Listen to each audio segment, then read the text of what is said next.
And welcome to Drive Time. I can't believe it. This is my final Drive Time of 2015. We are closing out the year.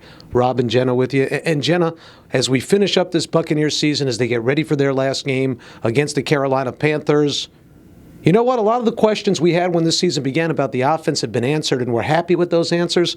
But amazingly, as we finish out this year, there's a lot of questions about that defense heading into next season. You would have expected this offense to have a lot of growing pains with the rookie quarterback still finding his way in the league, but Jameis Winston's been pretty good. Defensively, though, which that's the backbone of a Lovie Smith coach team, or at least it's supposed to be. Allegedly. It hasn't been, and especially in these last few games, right after, and they were at a point where they still had the playoffs within sight, but once they started dropping those games, and in particular, I think these last two just really showed you that this team isn't as far along as you thought it was. You saw growth, but it's a combination of the fact that they still don't have the right personnel in place. They're sorely missing Quan Alexander.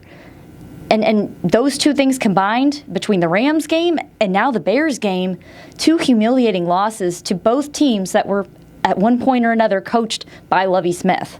Lovie Smith says he doesn't have the right personnel in place. But wait, didn't we spend a lot of this offseason acquiring Lovie Smith guys to play Lovie Smith defense? I thought that's what we heard. Well, and that's why over the last 2 years you brought in guys like Major Wright. You brought in guys like Chris Conte. That's why you had brought in a former Pro Bowler in Tim Jennings. Those guys, and you noticed there was a lot of reluctance to bring in free agents this year, at least on long-term deals, and that was because of the fact that they had made so many mistakes the previous years.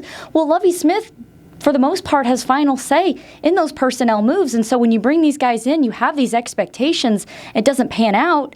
He can't really pin it on anybody but himself. And I understand he wants certain players to fit his scheme, but we've talked about this on the show the last few days. There's only so many players that you can bring in and out over the course of a season. How much time is he going to have? He's already had 2 seasons, still not really seeing the defense that people would come to expect. Is his time running out?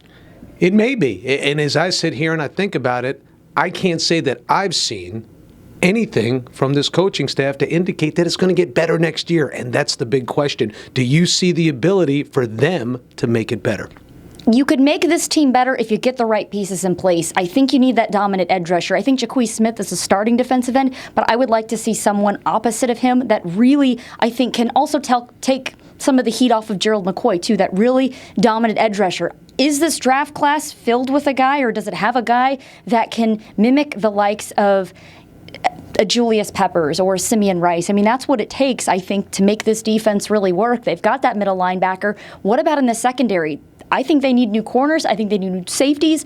It's tough to be able to do that in the draft, but one thing I will say is that, you know what, this draft, if they do keep Lovie Smith around, they are going to have to go very defensive heavy. So as we close out 2015 and head into a new year here on Drive Time and on Sports Talk Florida Live every Monday through Friday from 3 to 6 on 1040 The Team, the questions are simple.